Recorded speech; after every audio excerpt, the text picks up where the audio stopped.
Welcome to our latest Global Skills Opportunity presentation here at the McMaster Health Forum at McMaster University in Hamilton, Ontario, Canada. I will provide an overview of the McMaster Health Forum as well as the Global Skills Opportunity Program, and then I'll turn things over to our GSO awardee presenters who will describe for you what they learned during their Global Skills Student Mobility experience. The McMaster Health Forum is a leading hub for improving health outcomes through collective problem solving. We harness information, convene stakeholders, and prepare action-oriented leaders. We aim to be an agent of change by empowering stakeholders. The Global Skills Opportunity Student Mobility Projects aim to empower Canadian students, especially underrepresented students, to take advantage of international learning experiences and to develop skills such as problem solving, adaptability, resilience, and intercultural competency. While open to all undergraduate students, the national program targets groups for whom international experiences have traditionally been less accessible, specifically Indigenous students, students from low-income backgrounds, and those with disabilities. The program also aims to diversify the destination countries where Canadian students pursue international learning. The McMaster Health Forum is proud to have been selected to host a Global Skills Opportunity Student Mobility Project until the end of March of 2025. This project will enable emerging leaders within McMaster University's undergraduate community to build knowledge and skills to support health and social system strengthening internationally. We will leverage McMaster Health Forum's programs to support skills development in policy, political, systems analysis, evidence synthesis, and stakeholder engagement, while building on our experience with student mentorship, leadership development, and facilitating international exchange. On the screen now, you'll see all the students who have engaged in the McMaster Health Forum's GSO program up to this point, with many more still to come. One of today's GSO presenters is Tasnia, who at the time of the GSO experience was an undergraduate student in the Bachelor of Health Sciences program with a specialization in child health at McMaster University. Tasnia's main scholarly interests include health policy and promoting health and social equity among underrepresented communities. Through the GSO program, Tasnia hoped to gain a global perspective and valuable cultural experience. Our other GSO presenter today is Natalene, who at the time of the GSO experience was an undergraduate student in the Bachelor of Health Sciences program at McMaster University. Natalene's main interests include improving supports and services for marginalized groups, particularly those with disabilities. Through GSO, Natalene aimed to develop her understanding of health systems and policymaking processes in South Africa, strengthen her cultural competency skills, and build global connections. Tasnia and Natalene, over to you. Thank you, James, for the warm introduction.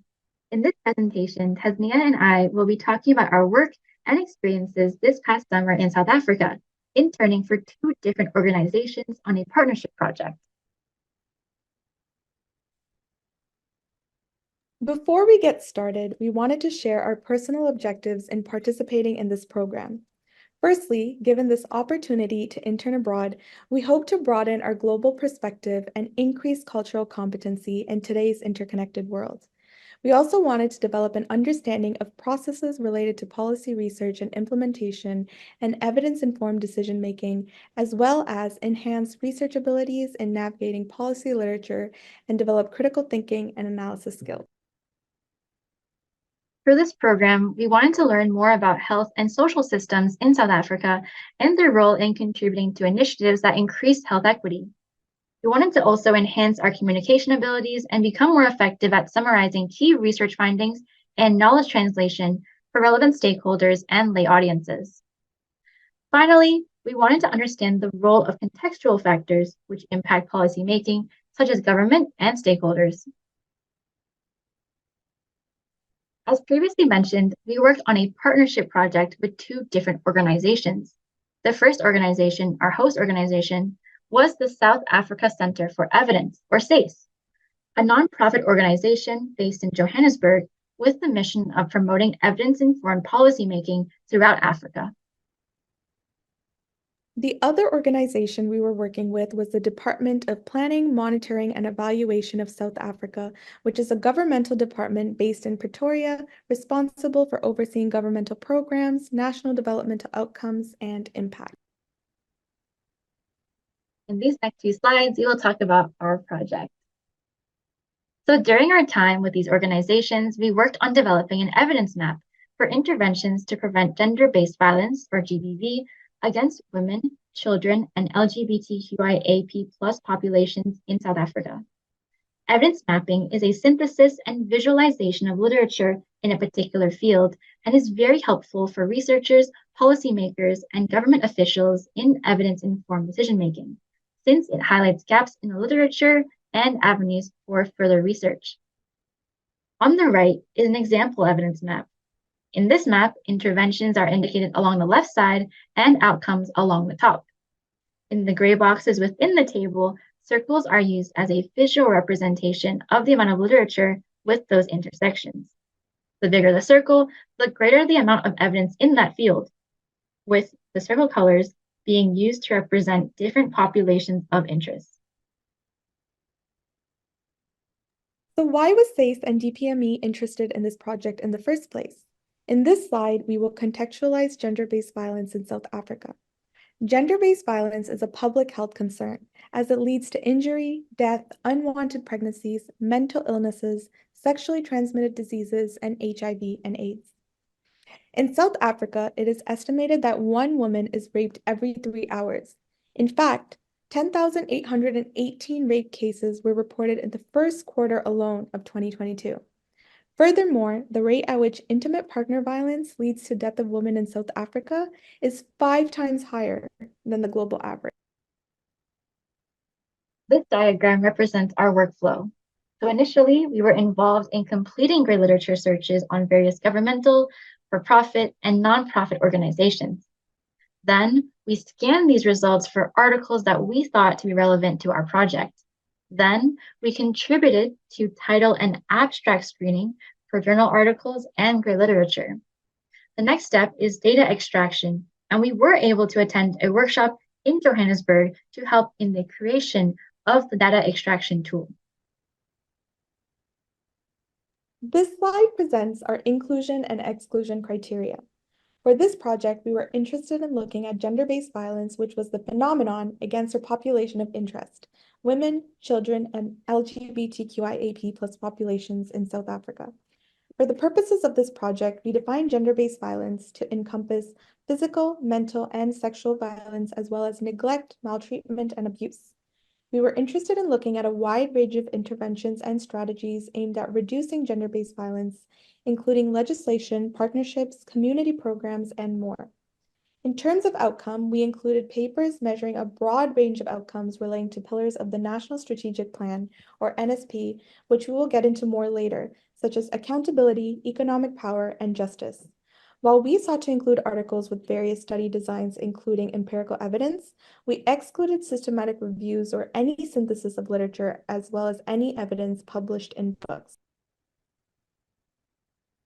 We definitely learned so much from our work on this project, and it was a very unique experience in that we were interns for 2 organizations abroad. Some of our key learnings from this project were that firstly, when doing gray literature searching, which is different from journal article searching, it was helpful to become familiar with various organizations and their websites to be able to conduct relevant searches as well as sifting through all the material included. We also learned to clarify the inclusion and exclusion criteria and their exact definition beforehand to make screening easier. Also, when working at such a high level, we learned that asking questions as soon as possible and as many as needed was the best way to ensure efficiency with there being such a tight schedule in terms of deadlines. Importantly, we learned how crucial it is to keep things simple and to not overthink them. Near the end of our time in South Africa and working on this project, we were actually able to help plan and attend a stakeholder dialogue organized by DPME in Pretoria. This slide includes some pictures from this conference. The purpose of the stakeholder dialogue was to build collaborative partnerships and promote sharing of knowledge and resources among stakeholders across 6 pillars from the National Strategic Plan, or NSP, which was launched in 2020 and is the government's comprehensive strategy for tackling violence and abuse against women, children, and LGBTQIAP+ populations. In hosting the conference, our role involved working with the DPME team to organize the event, facilitate discussion among stakeholders during the event, and recording key ideas, which was a great opportunity to build meaningful connections. Getting to meet stakeholders in person was a transformative experience. The majority of our work on the project so far had involved reading about gender-based violence in South Africa. This conference allowed us to hear directly from stakeholders about their work and their own personal connection to their work. It was through having these conversations with stakeholders that we were really able to understand the impact of the work that we had been doing and was a good conclusion to our work in South Africa. We are beyond grateful that we had the opportunity to go. An interesting story here. Our group was actually in Cape Town at this time, and we booked our flight to Pretoria and our accommodations less than 12 hours before the event. It was a bit stressful, but it was definitely worth it despite our hectic schedule leading up to the conference. Our experiences. During our time in South Africa, we were fortunate enough to have many incredible experiences and have spent time in 3 major cities. But before we get to those cities, we wanted to talk about South Africa in general. First, we especially wanted to highlight the wonderful people that we met. In the middle, we have a picture of our first night and our first meal in South Africa with some members from our host organization, SACE. You can also see that South Africa has beautiful landscapes. On the top left, we have a sunset view from the office we worked in and pictures of popular sightseeing spots like God's Window and the 3 Rondavels. Also, we went on a 4-day safari where we actually camped out in tents inside Kruger National Park. Throughout our time in South Africa, we got to learn more about its history through visiting historical sites and museums and by talking to people we knew and other locals. For example, here we have the Flame of Democracy and Constitution Hill. We were also in Pretoria for the conference and when needing to meet up with the team from DPME. It is only a short train ride away from Johannesburg, but about a 2-hour flight from Cape Town. We spent a lot of time at the Union buildings, which is where the office of the president and main government offices are, and learned about the history of the buildings, Pretoria, and politics from our DPME supervisor. We also have a picture of Pretoria at night when we went out to dinner after the stakeholder dialogue. The next major city we were in was Johannesburg, and we stayed there for the majority of our time in South Africa. This was when we also went on the safari, which was further up north, and we have some pictures of scenery from these places, like Burke's Luck Potholes and God's Window. We also went to various sites with historical relevance, such as the Apartheid Museum, Constitution Hill, and Nelson Mandela's house. Some members from SACE took us to a nearby township where I actually got to go bungee jumping. Johannesburg has a very vibrant shopping and nightlife culture and amazing food, which is a mix of the vastly different cultures in Johannesburg and South Africa. We were also in Cape Town for 2 weeks where we hiked up a mountain and went kayaking on the ocean and saw dolphins and seals.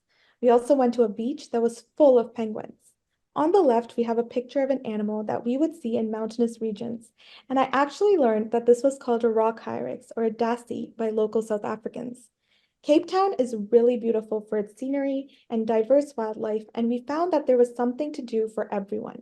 Our personal favorite was the V&A waterfront, right next to the ocean, which was always buzzing with locals, tourists, performers, and had amazing restaurants and a huge mall right next to the ocean. Overall, our time in South Africa was a beautiful and unforgettable experience. We were welcomed by wonderful people with inspiring passion for their work and grew in our knowledge in multiple ways from them. One of the most important core ideas that we embodied throughout our trip was the importance of being open to learning and understanding and to trying new things. South Africa is filled with thriving, diverse cultures, traditions, languages, food, music, dance, art, and more. And through always being down to try something new, we were able to learn about and experience them. And to finish off, we'd like to thank SACE and DPME for hosting us in South Africa. They went above and beyond to support us during our time there and made sure we were making the most of this experience in terms of work and travel. We would like to thank the McMaster Health Forum for this opportunity to travel, meet new people, and build new connections. We really grew from this experience as professionals and individuals. These are the references that we used throughout this presentation. Thank you.